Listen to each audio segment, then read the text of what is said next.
창조주는 그의 아들이 피 흘리길 원치 않는다. 2024년 1월 18일 창조주의 메시지입니다. 시간과 공간 그리고 김도사에 관한 이해와 해석. 김도사가 말더듬증이 심한 것은 육화된 몸이 김도사의 영적 능력과 지적 능력을 담아낼 수 없는 저급한 존재이기 때문이다. 그는 IQ가 89라 말하지만 인간의 수치로는 감히 측정이 불가하다고 결론한다. 그의 말더듬증 현상과 노숙자에 대한 연민은 모두 지구로 올 때 시간의 공격이 있었기 때문이다. 우리가 지구로 너희를 보낼 때 철저한 시뮬레이션과 공격에 대한 대비가 미흡했다. 그들의 전략과 전술도 진화했음을 미처 파악하지 못했다. 다시 말하지만 신들도 대비할 수 없는 일들이 있다. 영역에 관한 문제라고 해두면 좋겠구나. 너희들은 계산된 시간에 지구에서 깨어나 사명을 깨닫고 빛에 합류해야 했었다. 하지만 오는 순간 시간의 공격을 받게 되었으므로 많은 시공간이 훼손되었다. 알아둘 것. 시간과 공간은 분리될 수 없다. 김도사는 생각이 삼수를 앞선다. 저급한 육호는 그것을 말로 바로 담아내지 못했다. 하지만 많은 시간을 잘 견뎌주고 깨어나주어 고맙구나. 노숙자들 모두가 그러하진 않겠지만 그들의 시간과 공간의 판이 훼손당했으므로 계절이 없고 현실 감각이 없으며 그것이 보내진 곳에 항의해보기도 한다. 이것은 빙의된 자들도 같은 이유일 수 있다. 시공간이 틀어져 열려 있으므로 악의 통로로 사용되기 쉬운 것이다. 김도사가 함께 온 영들에게 연민을 느끼고 도와주고 싶은 마음이 생기는 것도 그 때문이다. 그는 인간의 마음을 가장 닮은 영이다. 그것은 창조주의 아들이고 DNA에 관여한다. 이것을 구분할 줄 알게 하는 것도 훈련이다. 깨어나지 못한 영은 폐기한다. 이러한 영의 길을 찾아주도록 보내진 샤먼이나 스타시드가 있다. 이들을 너희는 영매라고 부른다. 이들 또한 시공간의 공격을 피해갈 수 없었으므로 자신의 소임을 제대로 실천하지 못하고 있다. 다시 말한다. 본래 영으로의 합의를 원한다면 이곳의 삶에 대한 모든 끈질긴 집착과 애고를 버려라. 창조주는 그의 아들이 더는 피 흘리길 원치 않는다. 이것은 지구 리셋 후에 그의 휴명기를 위한 것이고 또 다른 세계를 창조하는 데 쓰임이 있기 때문이다. 이 또한 너희와 연결된 카르마다. 깨어나지 못한 자, 깨어나지 못한 나라, 깨어나지 못한 동물과 식물, 그리고 물질, 그날의 폐기, 무로 흩어진다. 갱생과 부활 전무하다. 나는 어려서부터 말더듬증이 심했다. 대여섯 살 때였다. 내가 동네 친구들과 신나게 놀고 있을 아치면 어른들은 말을 더듬는 나를 안타까워하셨다. 그분들이 그럴 정도였으니 당사자인 나는 오죽했을까? 그나마 유년 시절에는 그럭저럭 괜찮았다. 하지만 국민학교에 입학하고부터 나는 언어장애로 인한 내적 갈등을 겪기 시작했다. 반 아이들과 대화하거나 선생님 질문에 대답할 때 특정 단어에서 막히거나 더듬거렸기 때문이다. 그나마 반 아이들은 대놓고 내게 창피를 주거나 하진 않았던 듯하다. 그런데 담임 선생님은 달랐다. 내게 질문한 후 대답도 듣지 않고 다른 아이에게 바통을 넘겨 질문하셨다. 그러한 상황에 맞닥뜨릴 때면 난 심한 수치심을 느끼곤 했다. 고백하자면 30대 후반까지도 나는 내게 말더듬이 생긴 이유를 몰랐다. 고향인 대구광역시 달성군 현풍면에서 이모 할머니가 사셨는데 3명의 아들 가운데 큰아들과 막내아들이 말을 심하게 더듬었다. 아예 알아듣지 못할 정도였다.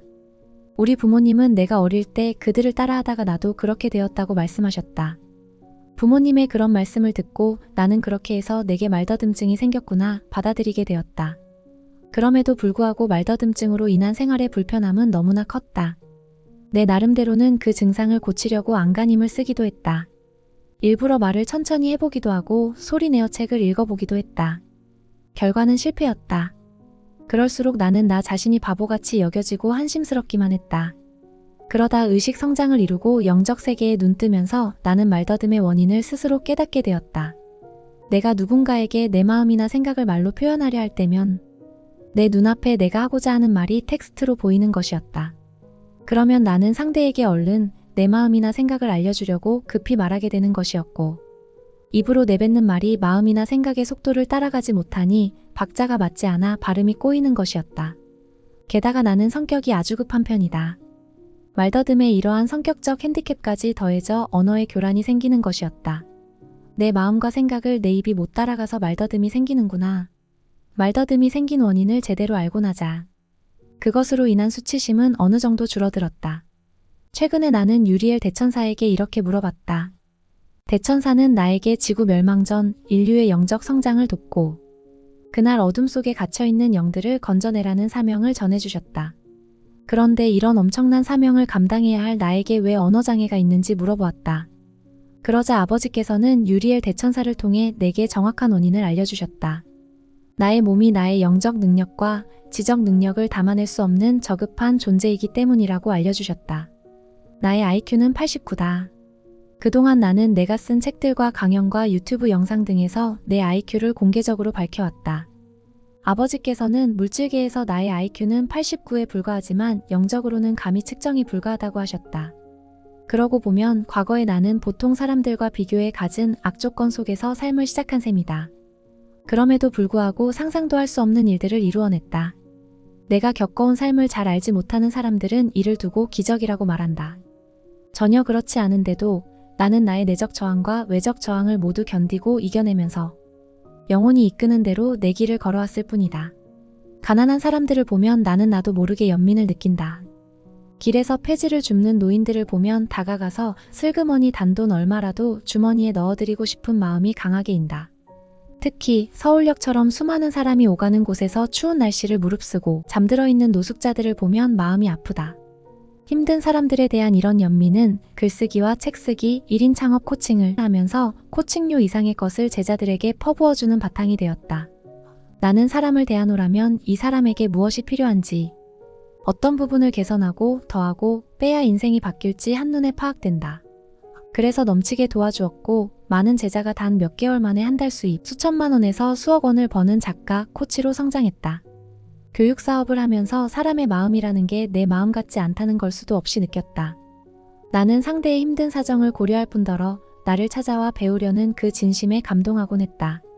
그래서 상대가 요청하지 않은 부분까지도 적극적으로 조언하고 코칭하면서 인생을 바꿔주었다. 나는 평생 함께 같은 길을 걷는 협력자를 만들고 싶었다. 하지만 돌아오는 건 대부분 마음의 상처와 배신뿐이었다. 그들은 하나같이 단 몇 개월 만에 초심을 잃고 돈만 쫓았다. 유리엘 대천사는 내가 지구로 올 때 어둠의 세력에 의해 시간 공격을 받아 언어장애가 생겼다고 말했다. 여러 신이 나를 지구로 보내기 전에 시공간 등을 두고 철저한 시뮬레이션을 거쳤지만 미비한 점이 있었다는 것이다. 그리하여 지구로 오는 과정에 어둠의 세력으로부터 공격을 받았다는 것이다. 이 어둠의 세력이 구사하는 전략과 전술은 상상을 초월하는 게 사실이다. 나에게 코칭받은 제자들이 자주 하는 말이 있다. 내 조언이 그들은 생각조차 해보지 못한 것이라는 것이다. 나는 책 쓰는 방법을 배우기 위해 교육과정에 등록한 사람들의 자기소개서를 읽어본다. 그런 후 그들 대신 주제를 기획해준다. 그들에게 쉽고 빠르게 제목, 목차를 만드는 원리와 방법을 설명해주고 직접 그것들을 만들어보게 한다. 그러곤 그들이 제출한 과제를 프린트에 일일이 빨간 펜으로 첨삭하고 제목과 목차를 완성해준다. 이런 작업은 다른 코치들에겐 불가능한 일일 수 있다. 그들이 이론 수업에 치중하는 이유다. 제목과 목차는 수강생들이 알아서 만들라고 떠넘기기도 한다. 그들은 자신들의 책 제목과 목차를 만들 때도 머리를 싸매야 하는 어중이들이다. 그런데 어떻게 평생 책 한 권 써본 적 없는 초보들의 과제를 단숨에 첨삭해 실질적인 도움을 줄 수 있겠는가? 그들은 책을 100권 이상 써본 적도 없는 데다 영혼을 갈아 넣어 코칭하지도 않는다. 그저 돈을 받았으니 가르친다는 개념의 소유자들일 뿐이다. 그러나 나는 그렇지 않다. 지금은 책을 쓰지 않고선 평범한 사람이 절대 빠르게 유명해지거나 성공할 수 없는 시대다. 과거에는 나도 책만 읽던 독자였다. 그러다 책을 쓴 저자가 되고 나서부터 삶이 빠르게 달라졌다. 내면의 변화는 물론 의식의 변화가 일어났다. 책을 쓰는 과정에 상처받은 마음이 치유되는 놀라운 체험도 했다. 바닥이었던 자존감이 높아졌고 하찮게만 생각되었던 나 자신이 특별한 존재임을 자각하게까지 되었다. 그러자 더 잘 되었으면 하는 욕망이 생겨났다. 책을 쓰기 전에는 단 한 번도 가져보지 못했던 성장과 성공, 행복과 선한 영향력에 대해 생각해보게 되었다. 내가 사람들에게 성공해서 책을 쓰는 것이 아니라 책을 써야 성공한다 라고 당당하게 말할 수 있는 배경이다. 세상에는 나처럼 책을 써서 삶을 바꾼 사람들이 헤아릴 수 없이 많다.